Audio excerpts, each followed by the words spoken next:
Mga kababayan, nakakatakot ito.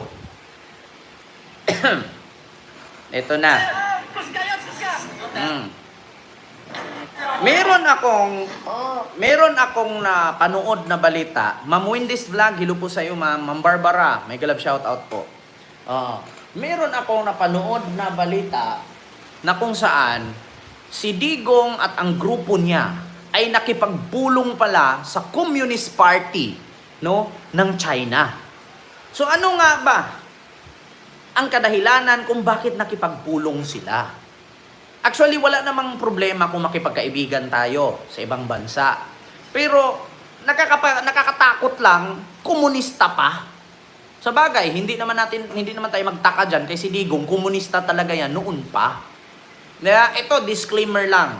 Hindi ako nagpapakalat ng fake news, bagkus marami na po ang nag-share nito at marami na din pong content creator na nag-react nito. Mga kababayan, Luzon, Visayas, and Republic of Mindanao, Province of China ni Digong ang Davao City. Ngayon, Davao City pa lang yan, ha? Baka pag nanalo ang hilera ni Digong, magiging Province of China na ang buong Pilipinas. Ito, kung nakita nyo po ang picture na yan, sa Pasay po nangyari yan. Yeah? Nakipagpulong po ang grupo ni Digong, no, sa Communist Party ng China. So bakit nga ba? At para saan? Walang problemang makipagpulong sa iba't ibang organisasyon sa buong mundo or kahit sinong dayuhan pa yan. Walang problema kasi ang bansa naman natin, wala namang visa. Open country naman tayo. Yeah? Ang nakakatakot lang, ang nakipagpulong kayo sa mga komunista pa. Di ba? Walang problema makipagpulong. Ang problema doon, komunista. Nakipagpulong kayo sa mga komunista. So ito po, merong isang content creator, reaksyonan po niya at reaksyonan din po natin. Nakakatakot at nakakabahala po ito, mga kababayan. Bakit? Nakipag-alyansa or nakipagpulong sila sa mga komunista sa China. So ano po bang mangyari kung sakali manalo ang PDP laban, ang grupo ni Digong? Tapos tutulungan pa sila ng komunista ng ibang bansa. So anong mangyari? Di ba? Ma'am Maria Teresa Raza? So anong mangyayari? Nakipagpulong sila. Ito po. Yung mga DDS dyan, na kung makaakusa, particularly si Baduy ba yun? Si Baduy daw. Kung maka-red tag sa mga, para bang, ang daming NPA dito na dapat lipulin. Na without the aid of statistics kung ilan na nga lang ang bilang daw ng NPA. Because almost all municipalities in the Philippines. Ayan. May nagpalipad. Ma'am Cecil Nigishi, 800 yen. Super sticker. Thank you so much po, ma'am, dyan sa Japan. Ito pa. Have declared themselves rebel-free. Pero ito, itong mga maka Duterte na kung maka-justify ng confidential funds nila, sinasama yung NPA daw natin. Ito, nakipag-meeting yung PDP laban with the International Department of the Chinese Communist Party. Rebelde sa China. Komunista sa China. At Sheraton Hotel Pasay City to boost inter-party ties and strengthen bilateral cooperation between China and the Philippines. So, hindi pang nakakapwesto yung mga senador nila nakikipagkita na ang China. Oh my God. Nako, delikado ito. Yeah. Iboboto nyo pa? Boboto nyo pa? Kung maka-red tag kayo sa kung sinong senador dyan? Kasama si Senator Risa Hontiveros. At saka kuminsan, si Kiko Pangilinan at si Bam Aquino. Sasabihin nyo, NPA? Di ba? Jesus. Narinig nyo? Kung makarigtag kayo, sabihin ninyo, kami, mga komunista kami. Kami mga rebelde. Paano nyo kami matatawag na rebelde? Sumuporta kami sa administrasyon. Samantalang kayo, binibira ninyo ang administrasyon ni Marcos. Kayo ang rebelde, hindi kami. Diba? Sasabihin nila, mga elitista kayo, mga leftist kayo, mga komunista kayo. Paano kami nagiging komunista? Kinalaban lang namin ang kabulastugan ni Digong. Komunista na kami. Sino ba ang presidente? Si BBM.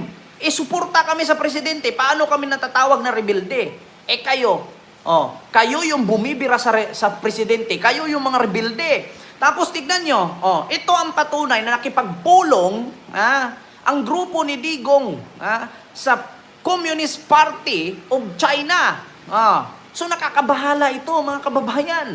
Kung natatakot tayo, nagirahin tayo at sugurin tayo ng mga rebuilding grupo ng mga komunista ni Juma Sison sa Pilipinas, mas matakot kayo kung komunista ng China ang makipagsanib puwersa kay Digong at bubumbahin tayo dito. Diba? Ma'am Sheila Murata, maraming salamat. Nako, sabi ko sa inyo mga kababayan, tandaan ninyo ito nakipagpulong na sila sa Communist Party ng China. Natatakot kayo kasi maraming rebelde sa probinsya. Mas matakot kayo kapag hindi pa sila nanalo. Wala pa sila sa pwesto, nakipagpulong na sila. So ngayon pag nasa pwesto sila, hindi natin alam kung ano ang purpose at ano ang pakay, bakit nakipagpulong sila. Umiikot ngayon. Ako'y nagtitinda ng suka! Yan Nako. Ito PDP Laban meets with Chinese Communist Party counterparts. PDP Laban recently met with the International Department of the Communist Party or CCP at Sheraton Hotel, Pasay City to boost inter-party ties and strengthen bilateral cooperation between China and the Philippines. Alongside party officials from both PDP Laban and CCP, Rodrigo Duterte, PDP Laban chairman, and former Philippine President attended the meeting through video conference. Tingnan nyo. So paano yan mga kababayan? Hindi po ba kayo natatakot? Hindi po ba kayo nababahala? Kapag grupo ni Digong ang mananalo, kapag grupo ni Digong ang mapasok ng mga senador, lahat ng kasalanan na pinataw kay Sara mawawalang bisa. Bakit? Sila na ang powerful. Tandaan ninyo, hindi lang West Philippine Sea ang ibenta ni Digong. Buong Pilipinas ang ibibenta niya sa China. Tandaan nyo yan. Kung ang West Philippine Sea wala tayong magawa kasi dahil sa bunga at resulta ng gentleman's agreement ni Digong at ni Xi Jinping. Eto na naman, Communist Party na naman ang kanilang kapulong or nakipagpulong sila. Kabahan po kayo, matakot po kayo, isipin nyo po. Isipin nyo po ang kapakanan ng mga apo at mga anak ninyo. Kahit yung sarili natin, wag na. Hindi naman tayo abutan dito Maabutan dito yung mga kabataan, kawawa. Ay, Diyos mio Marimar. Ito, ganyan ninyo sabihin na ang mga Marcos magnanakaw at traidor sa bayan.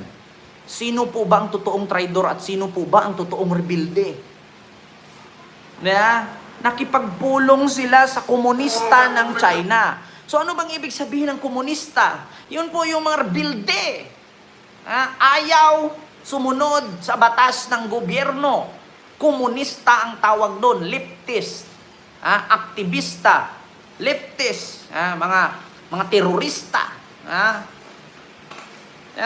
Yun ang tandaan ninyo, nakipagpulong ang grupo ni Digong at si Digong sa Communist Party ng China. So meron pa nga akong napanood dito Meron pa akong napanood dito na bakit nga ba sila nakipagpulong? So para saan nga ba? Alam niyo ba kung saan nanggagaling ang pondo ng kampanya ng ito gusto ko lang i-share sa inyo, hindi po nanggaling sa akin to, sa TikTok po ito galing. So, disclaimer lang, hindi po sa akin to, pakinggan lang po natin. Diba? Alam niyo ba kung saan nanggagaling ang pondo ng kampanya ng PDP Laban ngayon 2025? Walang iba kundi sa China. Noong nakaraang linggo, nakipagpulong ang ilang opisyal ng PDP Laban sa Chinese Communist Party. Ang usapan, suporta sa kampanya nila, kahit ng pagpapasa ng batas na papabor sa pag-angkin ng China sa West Philippine Sea. Hindi lang yan, gagamitin ang pinakamalalaking troll farms para linisin ang pangalan nila, sirain ang administrasyon, at galitin tayo para manggulo ang bayan. Klaro na naman ang plano nila. China ang financer ng Duterte PDP Laban. May dumas pang pang-areglo sa mga senador para maibasura ang impeachment case ni VP Sara. Mga kababayan, ipapabigay ba natin ang Pilipinas kapalit ng kapangyarihan nila? Mag-isip tayo. Diba? Napanood ko lang yung video na yan. Hindi po nanggaling sa akin yan. Ay, alam niyo ba kung saan? Diba? Alam mo kung ako ang durugista, may gano'n ako. Mga kababayan, mag-isip na po kayo. Nakaraang linggo lang yan. Nakipagpulong sila sa mga Chekwa. So para saan nga bang pakikipagpulong nila? Pagdating, ito halatang halata naman talaga, nakampi sila sa China. O bakit? Panahon na binomba ng water cannon ng China, ang mga Filipino Coast Guard, walang imik ang mga senador ni Duterte at mga Duterte. Kaya, kamakailan tinaga ng Chinese Coast Guard ang daliri ng Filipino Coast Guard ni statement ng Office of the Vice President, wala kayong narinig. Kamakailan binutas ang rubber boat ng Filipino Coast Guard, ng Chinese Coast Guard, wala pa rin tayong narinig. Kamakailan may mga lumalaganap at umiikot ng mga underwater drone sa iba't ibang dako ng Pilipinas. Merong Marinduque, merong Palawan, wala pa rin tayong narinig sa mga senador at mga Duterte patungkol sa statement nila laban sa panghihimasok ng China sa ating bansa. Kamakailan lang din binalita, ilang espiya ang hinuli ng administrasyon ni Marcos na ang sabi nila, wala daw ginawa si BBM, weak leader, tamad, bangag, adik, pero may nahuli na mga Chinese spy. Wala ring statement na narinig ang Pilipinas laban sa mga Duterte at sa kanilang mga senador. So bakit nga ba natin iboboto? Kung tayo na ang inaapakan, tayo na ang pinupukpok sa ulo, bakit pati kapwa Pilipino natin, hindi man lang tayo tinutulungan at wala man lang nagre-react? Nga